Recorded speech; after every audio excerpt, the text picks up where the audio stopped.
Bonjour mes amis, que Dieu vous bénisse tous, que le Saint-Esprit vienne illuminer notre compréhension pour que nous puissions comprendre sa voix, pour que nous ayons la sensibilité à la voix de Dieu, parce que la voix de Dieu est la voix de la vie, c'est la voix du succès, c'est la voix de la foi, c'est la voix de l'encouragement, c'est la voix de la force, c'est la voix de la sagesse, c'est la voix de la crainte de l'Éternel, c'est la voix que nous tous, nous devons toujours être attentifs pour que nous puissions savoir faire nos choix, savoir ce que nous allons faire, ce que nous n'allons pas faire, savoir ce que nous allons dire et ce que nous ne devons pas dire.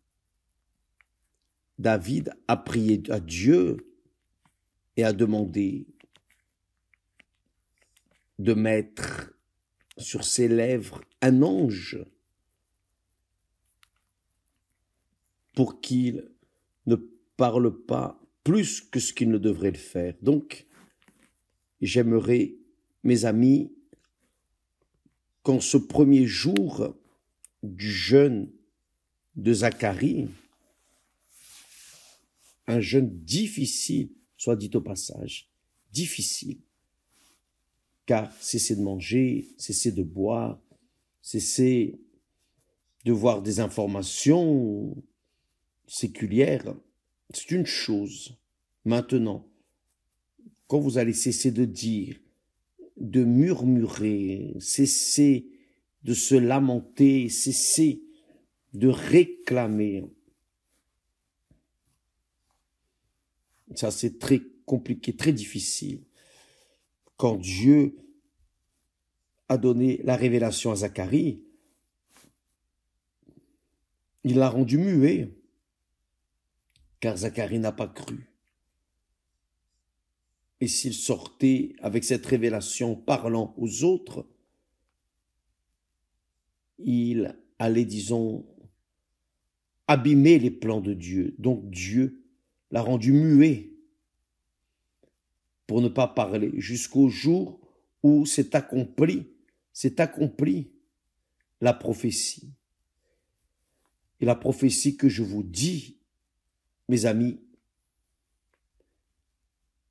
c'est que après ce jeûne, ou durant ce jeûne, n'importe quel jour, ça peut être aujourd'hui, votre effort surnaturel pour résister au désir de votre cœur de parler ce que vous voulez dire, ce que vous aimeriez dire, dans la révolte, vous aimeriez dire et parler à voix haute bien. Vous allez retenir cela. Vous allez retenir. C'était pas facile. C'était pas facile pour vous et pas non plus pour moi, car nous sommes semblables. Nous sommes tous pareils. Et en réalité, si nous ne veillons pas sur nos paroles, nous pouvons blesser et même tuer des personnes juste avec la parole. Car ce qui est écrit, la vie et la mort, sont sous la puissance de la langue. C'est-à-dire, la langue a le pouvoir de donner la vie et elle a le pouvoir de tuer. Et j'étais en train de méditer sur le peuple d'Israël. Chaque fois qu'on fait un propos de la foi chrétienne, nous devons évaluer avec des yeux plus profonds en relation à ce que signifie ce que nous sommes en train de faire, qui est une application du Nouveau Testament. Donc, nous allons dans l'Ancien Testament voir comment était la situation du peuple d'Israël. Car les enfants d'Israël, le peuple d'Israël, les descendants d'Abraham, comment Dieu a géré ce peuple d'Israël pendant ces jours de l'Ancien Testament. Aujourd'hui, le nouvel Israël, c'est l'Église du Seigneur Jésus, les chrétiens. Donc, vous pouvez toujours vous évaluer, vous peser. Vous pouvez toujours vous regarder dans le miroir de l'Ancien Testament pour voir comment les hommes, même de foi, les héros de la foi, ont agi face aux circonstances et comment Dieu a réagi.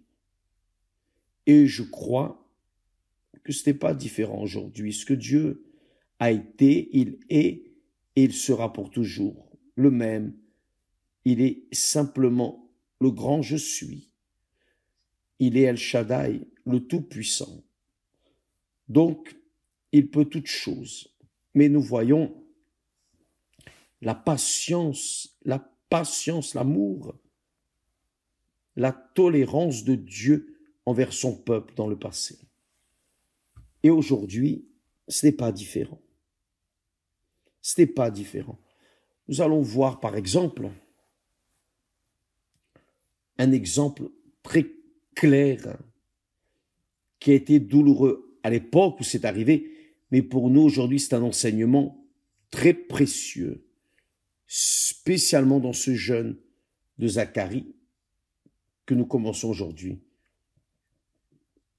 Prenez l'Ancien Testament, ouvrez au livre de Nombre, là, au début de la Bible, de votre Bible.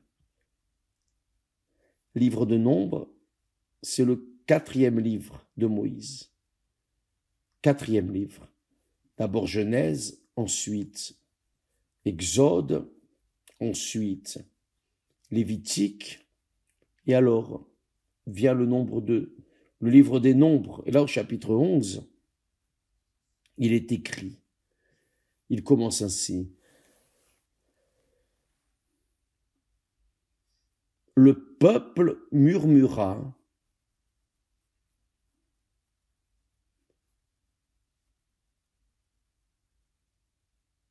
Faites attention. Le peuple murmura. Ce peuple, Dieu l'avait délivré d'Égypte, de l'esclavage de l'Égypte. Ils étaient esclaves, littéralement esclaves. Donc, Dieu, avec la main puissante, l'a délivré de l'Égypte. Maintenant, ils sont dans le désert. Ici, en Nombre, ils sont dans le désert. Et là, au désert, qu'est-il arrivé? Le peuple murmura.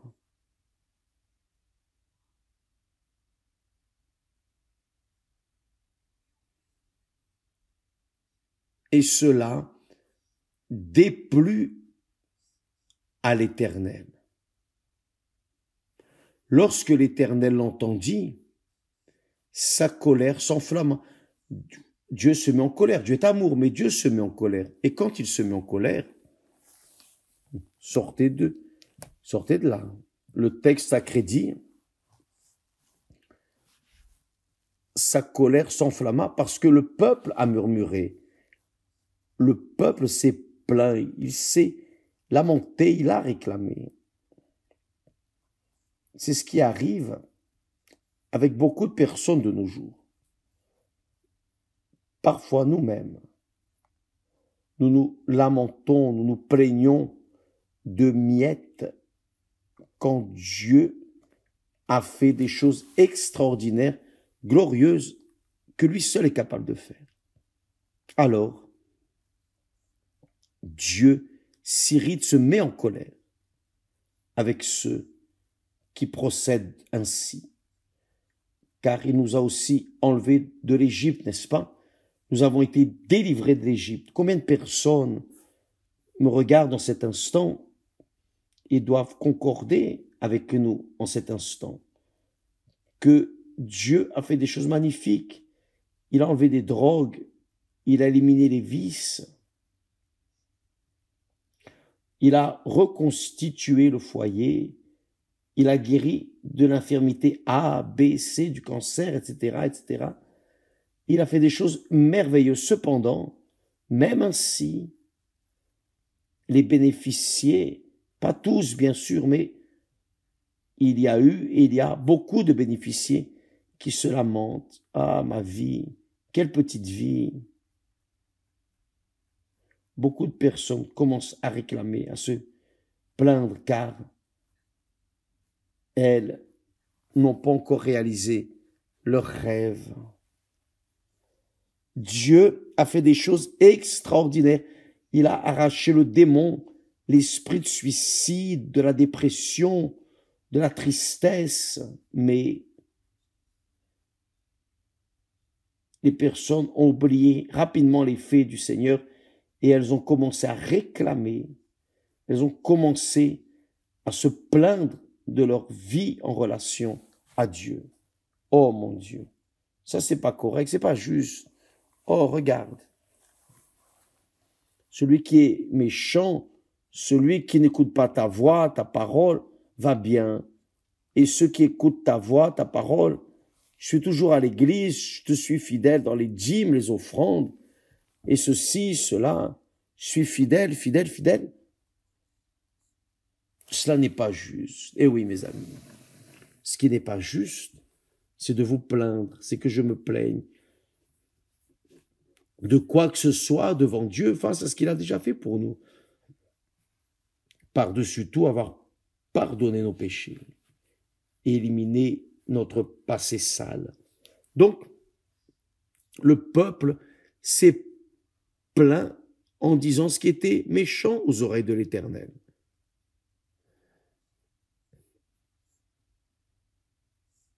Lorsque l'Éternel entendit, sa colère s'enflamma. Le feu de l'Éternel s'alluma parmi eux. Le feu est descendu. Le feu est descendu parmi eux. Et dévora, il a tué ceux qui étaient à l'extrémité du camp. Ça, c'est important. Qui était à l'extrémité du camp? Nous allons voir ça déjà.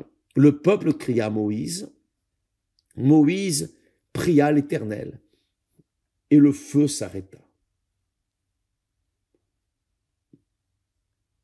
Maintenant, le peuple se tourne vers Dieu et demande: aie miséricorde de nous, prie pour nous.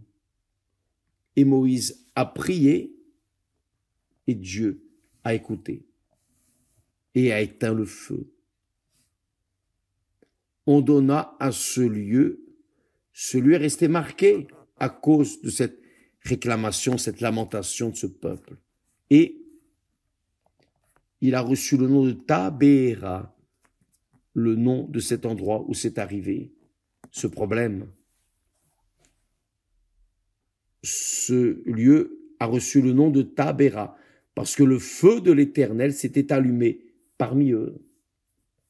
Le feu de l'Éternel s'était allumé parmi eux. Le ramassis de gens qui se trouvaient au milieu d'Israël fut saisi de convoitise. Le ramassis de gens qui se trouvaient au milieu d'Israël fut saisi de convoitise. Et même les enfants d'Israël recommencèrent à pleurer et dire: qui nous donnera de la viande à manger? Qui nous donnera de la viande à manger? En d'autres mots, c'est ça. Qui nous donnera de la viande à manger? Vous pouvez lire cela en Nombres, chapitre 11, du 1 au 4. Mais lisez tout le chapitre pour comprendre le contexte. D'ailleurs, vous devez lire tout le chapitre, tout le livre de Nombres, pour avoir une idée de l'état de la situation d'Exode. Car dans le livre d'Exode, on parle comment Dieu a délivré le peuple d'Israël, comment Dieu a éliminé. Eh bien, il y a Exode, après il y a Lévitique, et alors, il y a le livre de Nombre. Lisez ces livres pour avoir une idée plus grande de ce qui arrive. Et nous vivons ça aujourd'hui, exactement au jour d'aujourd'hui. Car à cette époque, le peuple avait Moïse comme son intercesseur. Aujourd'hui, le peuple a le Seigneur Jésus, le Fils de Dieu, comme notre intercesseur. Il est le médiateur, le seul médiateur entre nous et Dieu, Dieu le Père, le Tout-Puissant. Il est l'unique, c'est le Seigneur Jésus. Donc, ce qui est arrivé dans le passé arrive au jour d'aujourd'hui. Et la finalité, l'objectif d'entrer dans ce jeûne de Zacharie, c'est précisément de ne pas neutraliser toutes les prières, les jeûnes, les veillées que nous faisons dans notre vie chrétienne et qui sont naturellement annulées, neutralisées, deviennent sans effet quand nous nous détournons et commençons à nous lamenter sur notre vie. À quoi bon avoir la communion avec Dieu à l'église? Par exemple, hier dimanche, nous sommes allés à l'église, nous avons prié, parlé à Dieu, nous avons loué, etc. Mais après que nous sommes sortis de l'église, que disons-nous? Sans vouloir voulant, nous finissons par dire des bêtises réclamant de quelque chose, les lamentations, les pleurs, ces plaintes, ces réclamations neutralisent toutes les paroles que nous offrons à Dieu comme louange et adoration. Comprenez-vous, mes amis? C'est ce que dit le texte. Le texte sacré dit au sujet de la langue,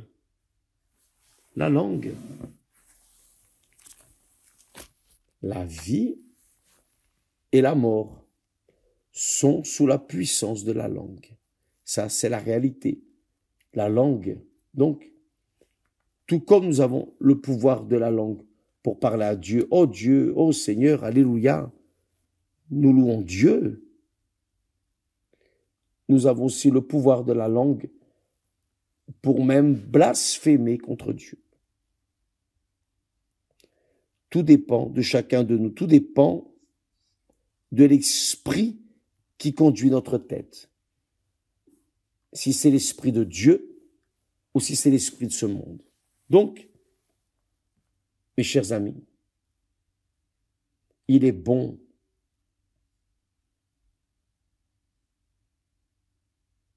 ce jeûne de Zacharie est bon car il va nous maintenir muets, spécialement devant les autres personnes.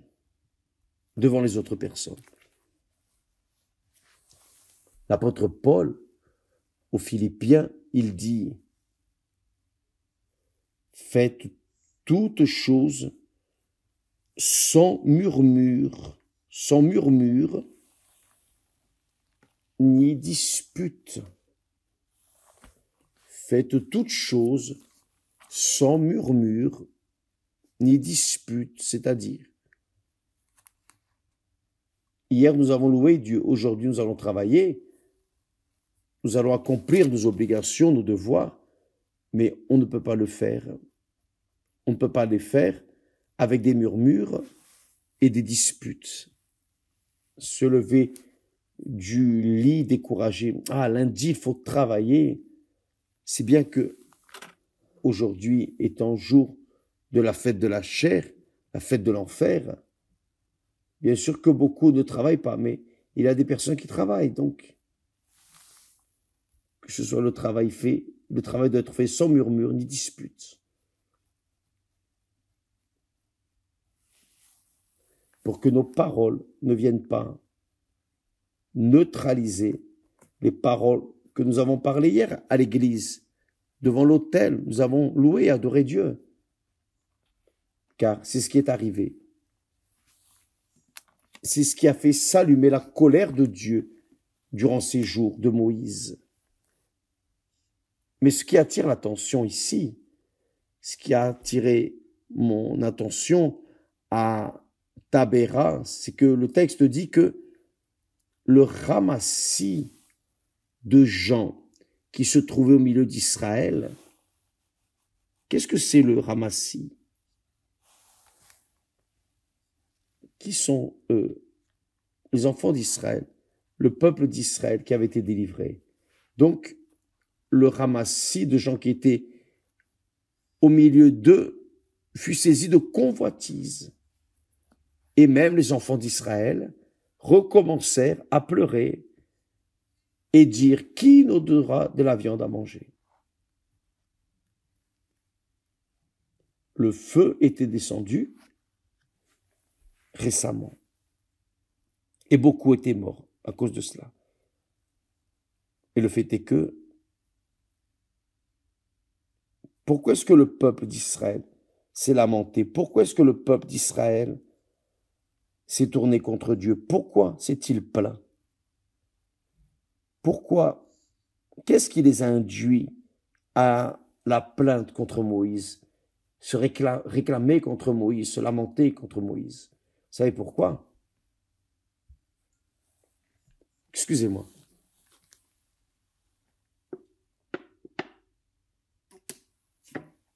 C'est très intéressant. Le peuple s'est tourné contre Dieu. Alors, dans mon opinion, dans mon point de vue, il s'est tourné contre Dieu parce qu'il avait un ramassis de gens au milieu d'eux. C'est quoi ce ramassis? Ce ramassis de gens, ce sont les Égyptiens qui étaient très affiliés, disons, proches des enfants d'Israël. Et quand Dieu a enlevé les enfants d'Israël d'Égypte, est venu avec eux le ramassis de gens aussi, des personnes qui n'étaient pas d'Israël, c'était des Égyptiens, des Égyptiennes. Mais par amitié, pour une raison quelconque, ils se sont alignés avec Israël. Ils sont partis avec eux, ils sont sortis d'Égypte aussi. Peut-être des personnes qui étaient esclaves d'une certaine manière, ils sont allés avec les enfants d'Israël. Et ce ramassis qui n'avait rien à voir avec le peuple d'Israël, ce ramassis a vu les miracles de Dieu, ceux qui n'avaient rien à voir avec Israël. Ils étaient d'Égypte, ils étaient étrangers au peuple de Dieu. Mais ils étaient avec le peuple de Dieu et ont vu les signes, les 10 plaies. Dieu a fait les 10 plaies tomber sur l'Égypte. Ils sont passés, se ramasser, passés au milieu de la mer Rouge, à pied sec. Ils ont vu la mer s'ouvrir. Ils ont vu la colonne de feu la nuit, qui était le Saint-Esprit, et aussi la colonne de feu durant la journée, qui était une colonne de fumée. Cette colonne se déplaçait, et quand la colonne de feu le soir, la fumée durant le jour s'arrêtait, le peuple s'arrêtait. Quand cette colonne se déplaçait, alors le peuple d'Israël se déplaçait et suivit ses pas. Ce ramassis, ce peuple qui n'était pas d'Israël, je répète pour que ça ne soit pas oublié, ces personnes étrangères au milieu d'Israël étaient des amis d'Israël, une amitié d'Israël. Donc, ce Ramassi, ce peuple, a eu une grande convoitise et certainement une absolue certitude que la convoitise de ce Ramassi, de ce peuple étranger, a influencé les enfants d'Israël. C'est ce que font les influenceurs qui ont leur page sur les réseaux sociaux, Internet, qui influencent les personnes ou qui mènent les personnes à procéder comme ils procèdent et comptent les avantages et parlent de choses grandioses qui font les personnes vouloir aussi, désirer aussi, sauf que ils vont mal. Mais beaucoup d'entre eux, les ramassis du jour d'aujourd'hui, d'une certaine manière, arrivent à influencer même ceux qui sont du peuple de Dieu. Ça, c'est la grande tristesse. Donc, beaucoup de personnes de la foi sont influencées par ces personnes. C'est ce ramassis, disons, qui n'a rien à voir avec Dieu, mais qui influence ceux qui sont de Dieu ou qui prétendent être de Dieu. Ce qui est arrivé dans le désert à l'époque de Moïse. Et peut-être que vous êtes influencé par une personne qui n'a rien à voir avec votre foi. Et vous vous laissez mener par elle. Vous vous laissez entraîner par ce qu'elle dit. Et ce qu'elle dit n'a rien à voir avec les Écritures sacrées, n'a rien à voir avec la voix de Dieu. Et pour cela, vous allez mal. C'est-à-dire, vous allez à l'église, vous offrez votre vie au Seigneur Jésus, priez, clamez, louez, sentez de la joie, chantez. Mais quand vous arrivez dehors, alors, vous vous assemblez à une personne qui n'a rien à voir avec votre foi, mais qui directement ou indirectement finit par influencer vos décisions, vos pensées, par-dessus tout vos paroles. C'est-à-dire ce peuple, Ramassi, étaient des enfants de l'enfer qui sont sortis avec le peuple d'Israël d'Égypte. C'est cela. C'est cela. Maintenant, en donnant de la corde, de la ligne pour l'imagination, vous pouvez comprendre pourquoi beaucoup de mariages ne marchent pas. Pourquoi est-ce que beaucoup de pasteurs, ou plutôt pasteurs auxiliaires, qui sont célibataires, veulent former une famille et veulent se marier, et à cause d'un beau visage merveilleux, apparemment innocent et pur, finissent par l'influencer et ils se marient à une personne qui n'a rien à voir avec sa foi, rien à voir avec l'esprit qu'il a en lui. Ils sont influencés et parfois ils se marient pour se séparer d'ici un temps, pour avoir une vie de marié pour un temps minimum, pour après se séparer, c'est-à-dire pour abîmer la vie du garçon. Ce sont des ramassis que le diable envoie, des enfants du diable qui sont envoyés pour s'envelopper avec les enfants de Dieu, pour faire exactement ce que le ramassis de Jean a fait avec les enfants d'Israël à cette époque. C'est intéressant, n'est-ce pas? Très intéressant. Peut-être que vous qui me regardez en ce moment, vous me regardez en cet instant, en analysant votre vie, vous trouvez ça. Parfois vous plaignez, parfois on se plaint d'être en train de parler avec une personne qu'on aime, qu'on apprécie, mais qui n'a rien à voir avec notre foi. Et pour ne pas la sensibiliser, l'attrister, on finit par concorder avec ses pensées. Et alors, elles ont été utilisées par le mal pour que nous confessions ce qui n'était pas bon pour nous-mêmes. Et là sortent ces paroles douloureuses, ces paroles qui déplaisent à Dieu. Ces paroles qui attristent, qui éteignent le Saint-Esprit. Les plaintes, les lamentations, les réclamations éteignent le Saint-Esprit en nous, l'éteignent.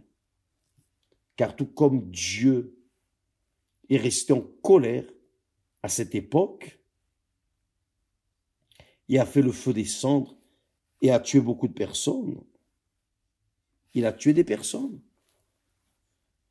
Il a consumé, c'est écrit ici, il dévora l'extrémité du camp. Qui était à l'extrémité du camp? Ce n'était pas les sacrificateurs.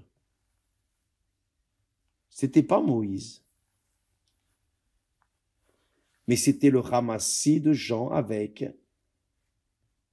les enfants d'Israël. Attention, attention mes amis, de ne pas vous assembler au ramassis pour ne pas vous porter préjudice, pour ne pas brûler avec eux. Attention, pour ne pas amener la colère de Dieu sur vous à cause du ramassis qui est avec vous, du ramassis. Vous avez beaucoup d'amitié, vous aimez cette personne, etc., mais elle n'a rien de Dieu. Attention, attention, faites très attention, très attention. Je regardais un documentaire de l'école de l'amour et dans l'entretien, une femme disait: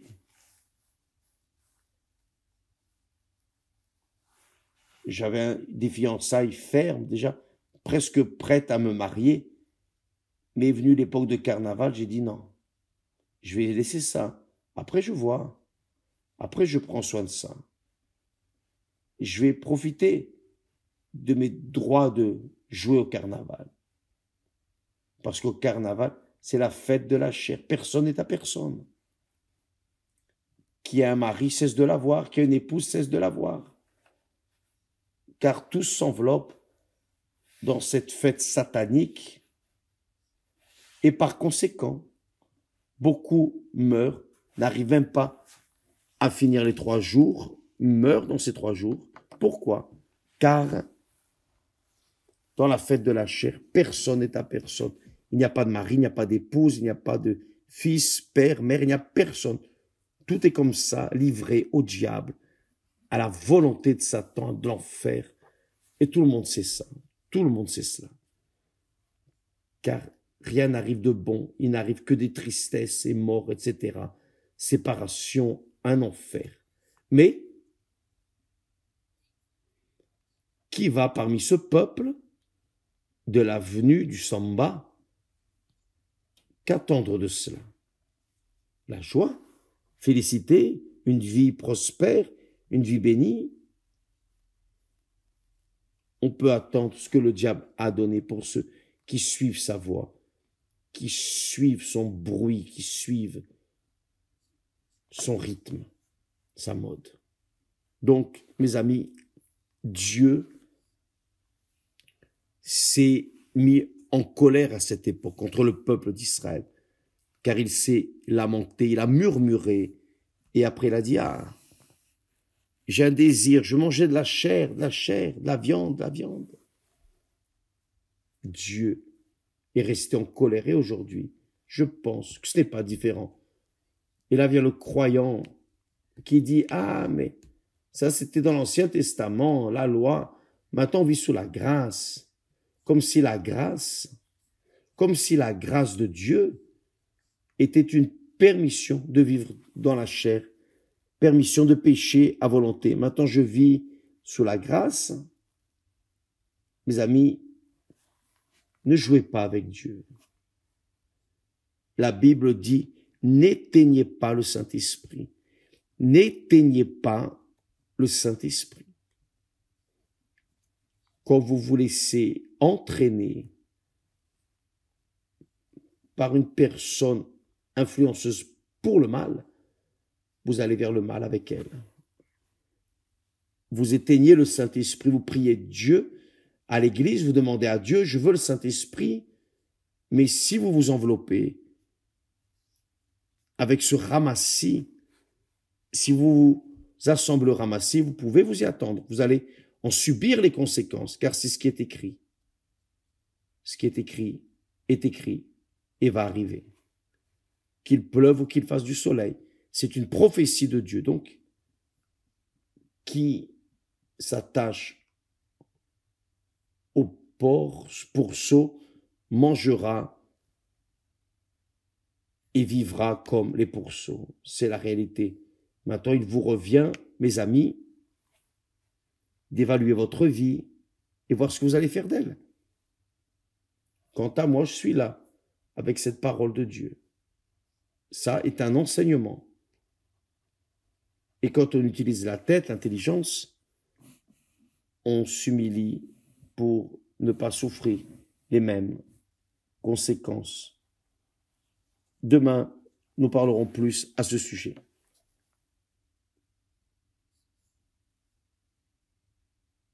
Le sujet du jeûne de Zacharie,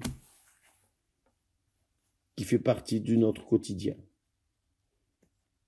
et qui vit ainsi sanctifier le nom du Seigneur, car vit une vie en accord avec sa parole. Que Dieu vous bénisse et à demain, au nom du Seigneur Jésus. Amen.